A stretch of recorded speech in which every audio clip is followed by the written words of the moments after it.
All right, so welcome back. So today we have an easy question. It's called maximum subarray. So here it says, given an integer array nums, find the contiguous subarray containing at least one number, which has the largest sum, and return its sum. So basically, what we have to do here is that looking at this array, there's a bunch of negative numbers, positive numbers, and then what you want to do is you want to output an array where it's contiguous, meaning like you can't skip any numbers, a subarray where it's the sum of it is the maximum number. So where is the complexity in this? Well, first of all, there's like, if it's all positive numbers, then that's very easy. You just take the whole array, right? If it's all positive numbers, you just add it all up, and that would probably be your max. The complexity here is that there are negative numbers. And with negative numbers, the issue is sometimes it might be worth including the negative number, because you could increase your subarray to include more of the positive numbers, and those positive numbers would either break even or even would compensate for the negative number that you encapsulate, right? Like for example here, the best is this subarray, right? Which is 4, -1, 2, and 1. If you go a bit further, it won't be worth it because you're going to get a -5, and that counteracts all of the benefit that you'll get. Or if you go sideways, you're not going to get any big positive number. Cool. So how do we do this? The way that I would do it is it's actually quite simple. You just loop through the whole array, right? And you kind of have to think about it like this. You loop through the whole array, and then every time you get a very high, a maximum subarray, you kind of update the max. And then once you get to the negative number, it's fine, you keep going. The only time that you know for sure that you shouldn't start at that you shouldn't include those negative number is if you start to go negative, like under 0, right? Okay, actually, let me go to the iPad and explain it. So imagine we have this example. If it starts with -2, you kind of know that why would you even include this? But there's no reason to include this because your subarray cannot include that no matter what, right? So it just doesn't make any sense. So that's what I mean by if your sum is already negative, it's smaller than 0, there's no reason to include it and to continue trying to include it on your subarray. But if it's in the middle, like for example, if you have like, if your subarray was from like 4 to something, if you get -1, yes, your subarray technically is smaller because it used to be 4 when you had just one number, but now the subarray value is 3. But it still might be worthwhile because once you see more numbers, like once you see 2, you're actually benefiting from including a -1. So the only time that's not beneficial is if your subarray goes to literally 0 because of the new negative numbers. Then what you should do is you should just not include those numbers and restart your subarray. So here's how my algorithm would work, okay? You have a tail and a head, like always. So first, you look at the first number, okay? It's -2, so screw that. I'm already at negative. I'm already smaller than 0, so there's no reason for me to check that. 1, okay, that's great. So now the max is 1, right?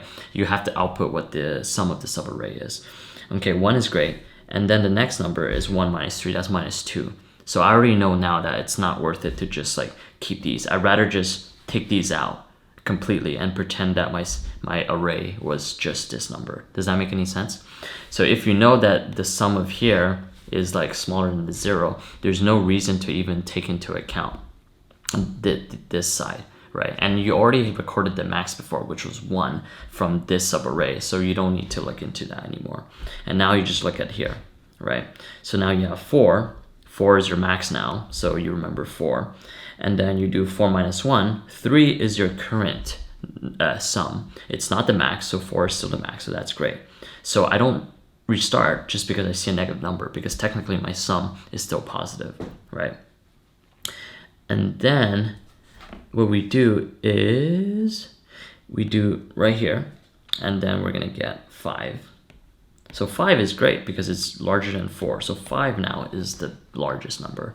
And then we look at these numbers, which is these guys, and then we get 6. And then once we get to here, like here, I should draw this better. And then once we get to here, it becomes back 1. So because 1 is smaller than what we had, 6 was our max. 1 is smaller, so we're not gonna update the max here. So yeah, right here. And then we're still not gonna restart. Our subarray still continues. And then we add the 4 here, which gives us 5, but 5 is smaller than 6. So then in the end, we output 6 as our number. All right. So let's see how we do that in code. So like I said, first of all, let's just think about the edge cases. If the length is 0, the subarray is 0. I'm not sure if this matters, but I always code defensively. 0. Cool.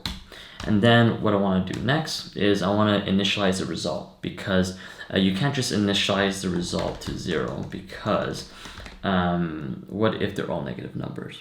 So if they're all negative numbers, what's the answer? The answer would be the biggest negative number that you can find, a single number. So we'll just initialize it to the first number, and then the current max should be the result. Wait, containing at least one number. Oh yes, it's true. So the subarray has to contain at least one number. So that's why. So is res.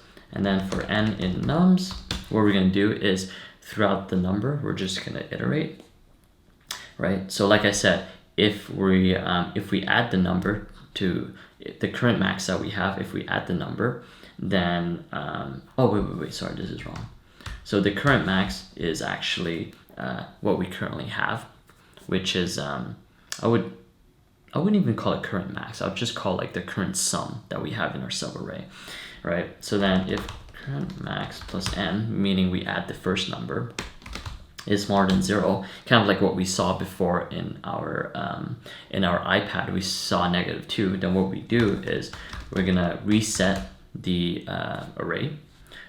Sorry, yeah, we're gonna reset our subarray, and then we are going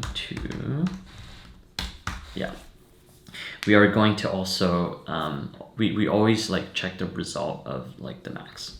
Sorry, we're always going to record the result of the max that we get. So we are going to record the new number that we saw, and also like res, which is result, which is the actual global max of the value. Cool. So then assuming that we don't get to the negatives, then we just continue and we add to our subarray. So I call it the current max. So we just keep adding numbers there, and then we keep updating result. Oops. And then we keep updating this to make sure if it's the max, right? And then that's it. It's very simple, kind of like what I showed you in the iPad. You keep going, and then if it actually goes higher than your global max, you update it. If it goes to negative, then you restart your subarray from the beginning. All right, so let's see if that works. Cool. All right, we submit it. All right, cool. And that's pretty much it for this question. Okay, all right, thank you so much for watching. See you at the next question.